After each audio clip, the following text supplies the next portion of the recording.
guys, bienvenue sur la Dwight, It's About Everything. Et cette fois-ci, on va aller sur le sujet comme... J'étais en train de regarder un petit peu le sujet de Tila, votre chanteuse de l'Afrique du Sud, qui disait « Je ne suis pas noire, moi je suis femme colorée ». Bref, ok, il y a une distinction qui est faite avec tout ce qu'il y a, bref. Nelson Mandela est au courant de ça. Nous, on découvre. Et là, j'étais tombée sur une autre histoire que j'ai vue qui est arrivée de notre pays voisin, la République dominicaine. Et on va en parler. Donc, vous avez remarqué quelque chose ici. Certaines personnes veulent profiter de tout ce qui vient avec l'image noire, que ce soit la musique noire, la culture noire, le style noir, les combats quand ça les arrange, les tendances créées par les noirs, mais dès qu'on les appelle noirs, là, soudainement, non, non, non, non, non, je suis dominicaine, je ne suis pas noire, hein. Moi je suis dominicaine. Moi, je suis latina. Moi, je suis métissée. Moi, je suis autre chose. Et cette histoire devenue virale remet exactement ce débat sur la table, justement. Et on va regarder le tout ensemble. On est chez la Dwight, It's About Everything, où est-ce qu'on regarde un peu qu'est-ce qui se passe dans l'actualité, qu'est-ce qui nous a peut-être un peu choqué, et on y va.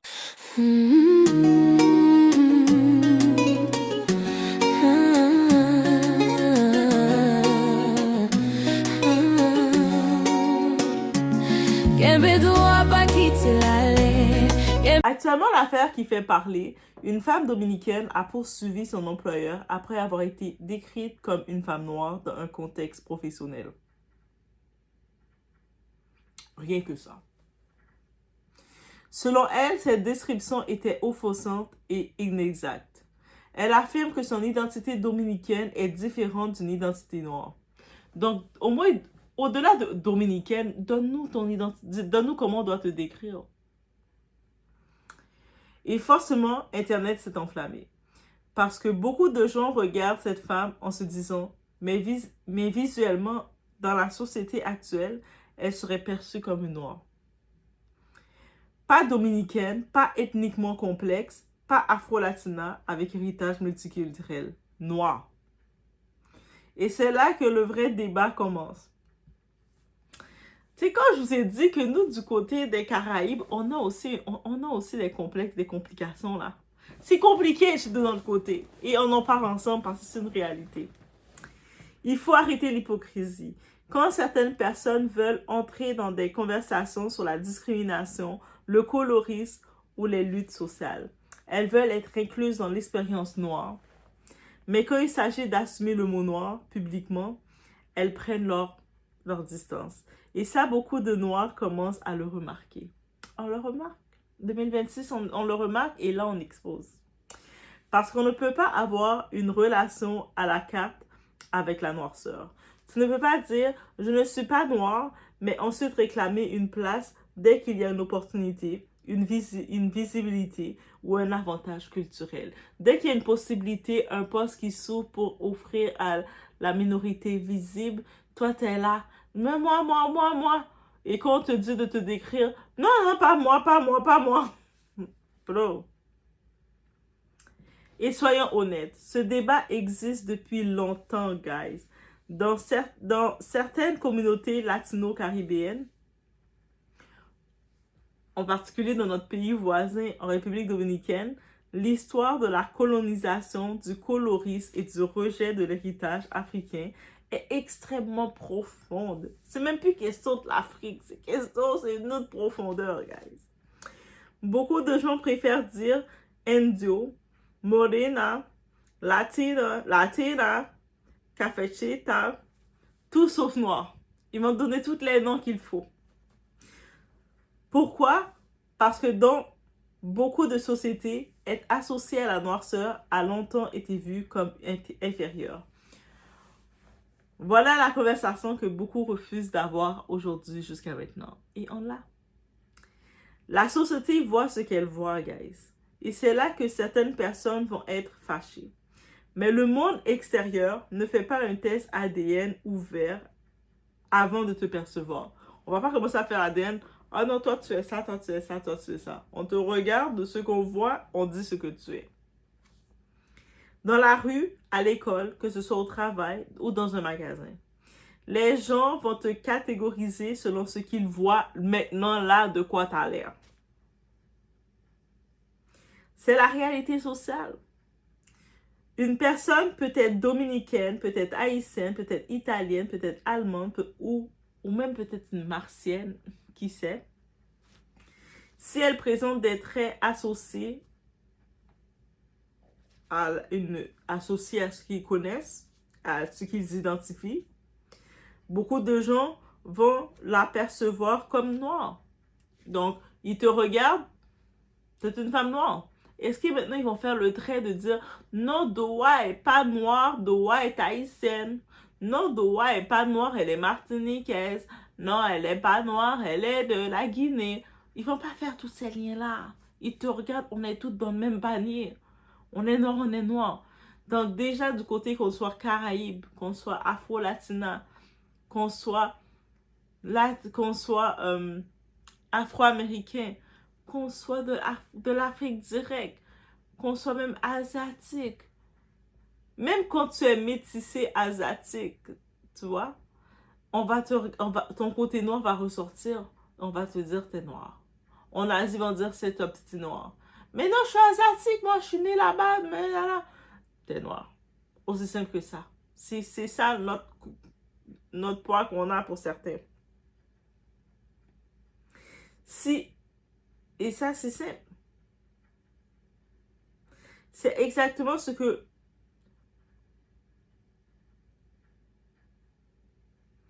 publiquement, les gens vont surtout voir une fille noire. Ils vont pas essayer de... Ils n'ont pas le temps de commencer à analyser. Non, mais t'as tel pourcentage de ci. Ta. Non. Ils te regardent. Il y a la petite nuance importante. Maintenant, on va faire une petite attention sur cette nuance. Dire qu'une personne est perçue comme noire, ce n'est pas lui enlever son identité culturelle. Aussi simple que ça. Tu peux être une Italienne, une Afro-Italienne. Tu peux être noire française. Tu peux être une noire brésilienne. Tu peux être une noire haïtienne. De la même façon que tu peux être une haïtienne qui a le teint beaucoup plus clair. Qui reste quand même que tu es haïtien, malgré que tu as le teint plus clair. Parce que ça aussi, c'est un fait qu'il faut aussi, 2026, mettez-le dans votre tête. Dominicaine n'est pas une race, c'est une nationalité. Donc, tu ne perds pas ta nationalité. Et oui, il existe des Dominicains noirs, blancs, métissés, afro-latinos. Le problème commence quand certaines personnes semblent considérer que être noir serait une insulte. Là, on touche quelque chose de plus profond. C'est comme les cicatrices de nos ancêtres, de l'esclavage, guys. Et personnellement, je pense qu'il faut arrêter de forcer des gens à rejoindre des espaces identitaires qu'ils rejettent eux-mêmes. Si quelqu'un dit « je ne suis pas noir », ok, mais c'est beau. Pas sur ça. Je ne vais pas te convaincre d'être noir ou quoi que ce soit, mais je ne vais pas te permettre d'avoir les privilèges non plus. Pourquoi tu devrais avoir certains privilèges ou certains faits ou bénéficier de quoi que ce soit? T'es pas noir, ok, t'es ce que tu es.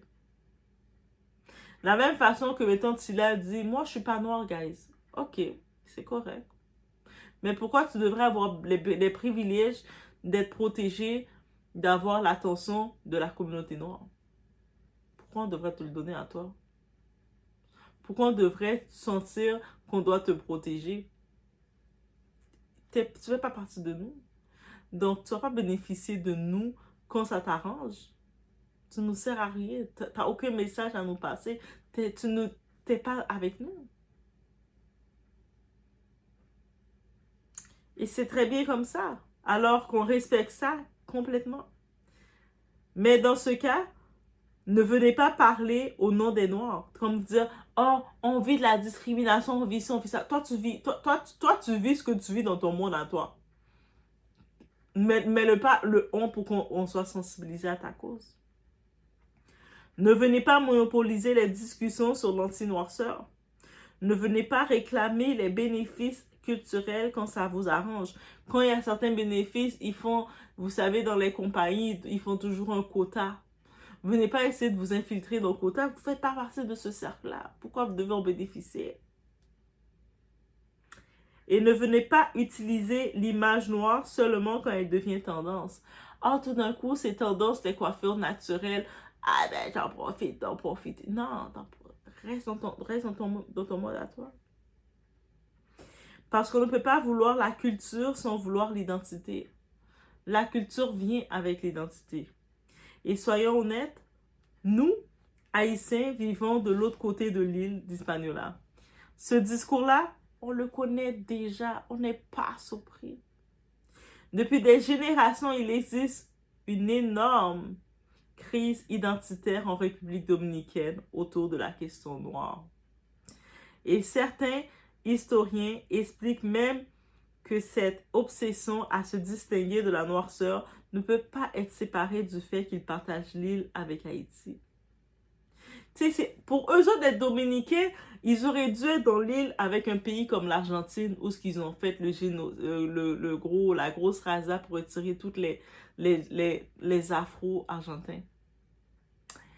Ils auraient dû se retrouver l'autre bout de l'Amérique du Sud. Des fois, on oublie que l'Argentine existe. S'il n'y avait pas le football, on aurait complètement oublié ce pays. Ils auraient dû aller se retrouver là.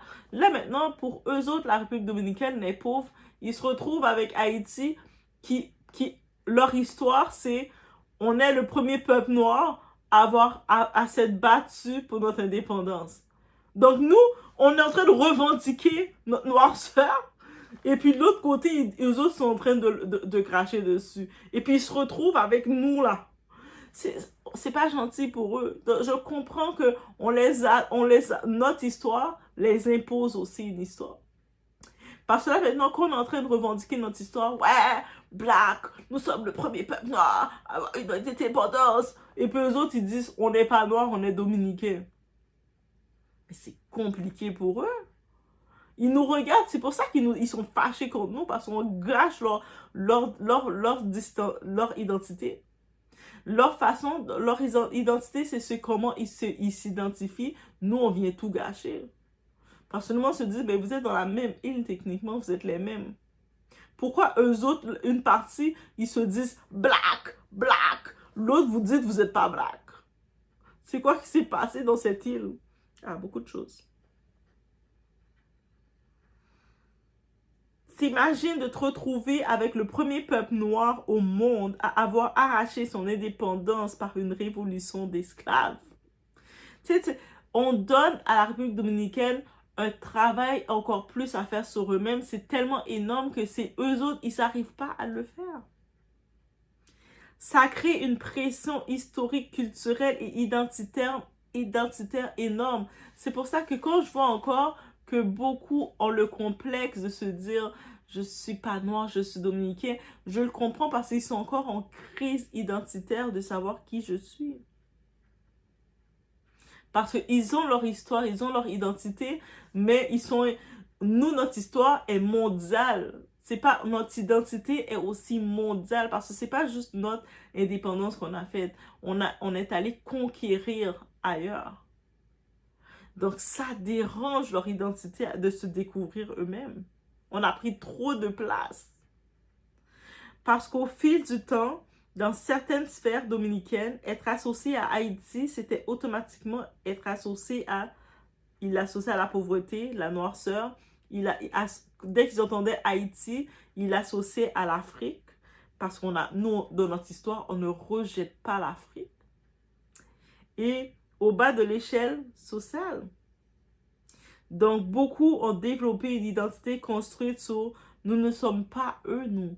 Nous sommes supérieurs à eux, mais dans leur histoire, on les a dominés. » Allez, regardez les histoires. Haïti, on les a colonisés, on les a dominés pendant près de 30 ans. C'est pour ça que notre histoire avec eux, c'est compliqué. Nos cousins, là, nos petits frères, là. Je ne sais pas qui était le grand ou le petit entre nous deux.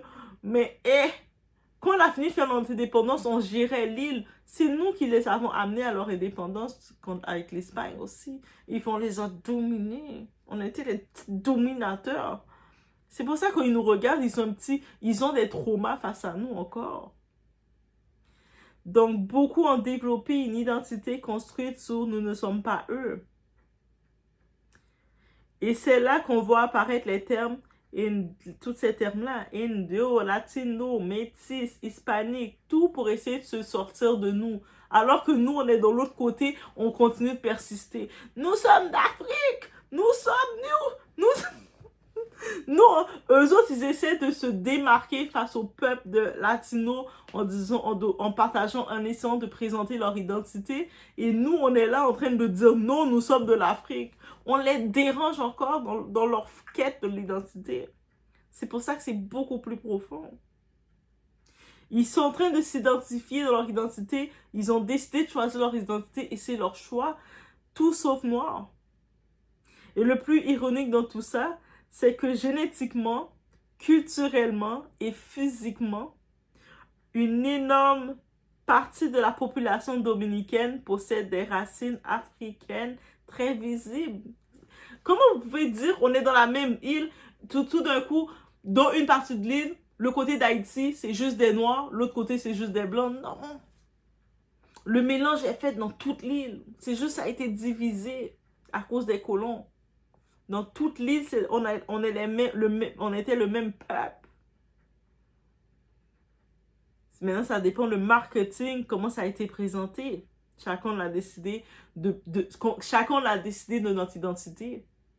Nous, on étant fiers parce de se dire, on a vaincu la plus grosse armée, on est le premier peuple noir. Ouais. On a décidé d'utiliser ce côté-là pour donner notre identité. Et eux autres ont dit, nous, pas noirs. Nous, non negros, nous, latina, anda, métis. Et voilà.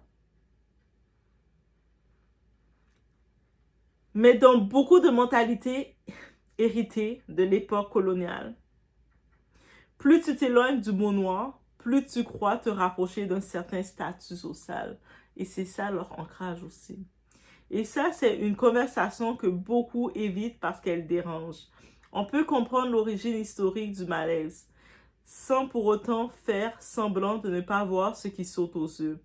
Le rejet du mot noir, chez certaines personnes, ne vient pas toujours d'une question culturelle, mais parfois d'un profond problème avec ce que représente la noirceur elle-même. C'est un fait. Cette affaire dépasse largement un procès. Elle expose un énorme malaise autour de l'identité, la perception raciale, le colorisme et le rapport et la noirceur dans certaines communautés. C'est vrai, dans le côté des Caraïbes, on voit la différence.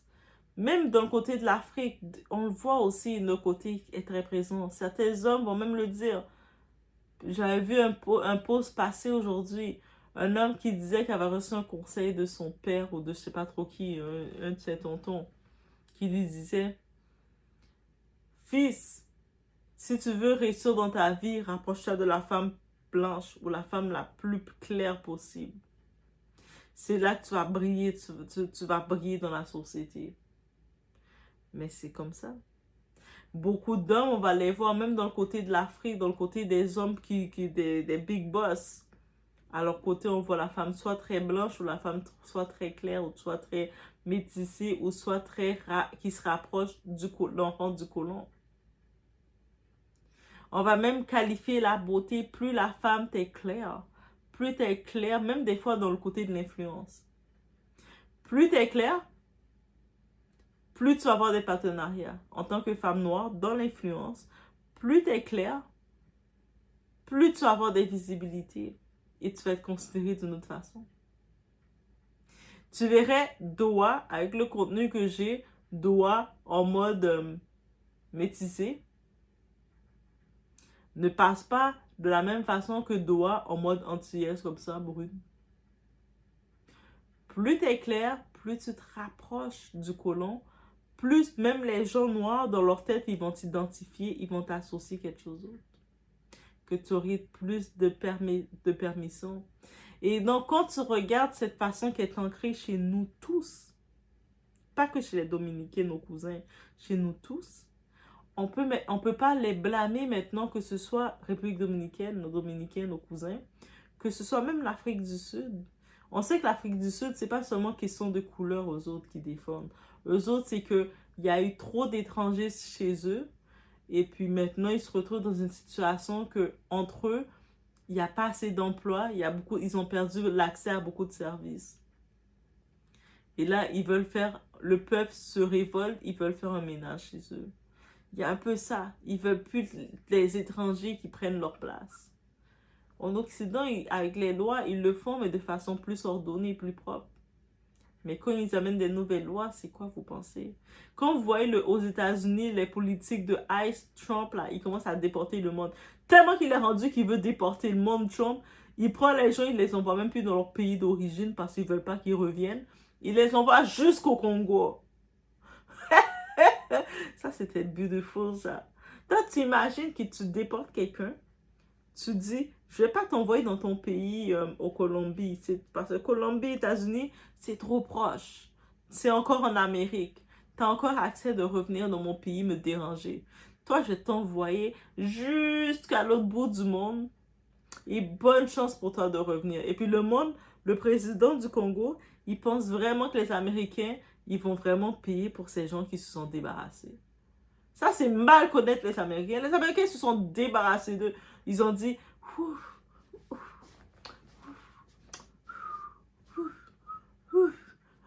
ils sont contents. Mais ils font tout ça. Chaque pays commence à être en crise parce que pourquoi? Le système d'exploitation, d'abus. Trop de gens, quand ils sont venus tenter leur chance, c'est pas tout le monde, mais il suffit de quelques personnes pour faire le désordre, pour que toutes les politiques changent et l'austérité arrive, soit hostile pour tout le monde. C'est-à-dire que toi, tu es là. On a eu nos parents immigrants qui sont rentrés, qui sont installés, qui ont travaillé, qui ont fait leurs choses. Ils n'avaient pas de problème, il y avait pas de loi négative contre eux, au contraire. Mais il y a eu après le fléau de toutes les gens qui sont rentrés faire du désordre, abuser le système, dire moi chez moi, mon gouvernement fait rien pour moi, je vais aller tenter ma chance ailleurs. Et quand tu arrives ailleurs, la première chose que tu as à l'esprit, d'exploiter, d'abuser du système. Mais guess what? Ce système-là, ils vont resserrer les vis maintenant parce qu'ils veulent plus de gens comme toi qui vont être abusés. Bref, je voulais sur ce sujet, guys, je le dépose là. Let me know what you think. On se retrouve aux prochaines vidéos. On dit merci à Tila, c'est elle qui m'a amené le sujet.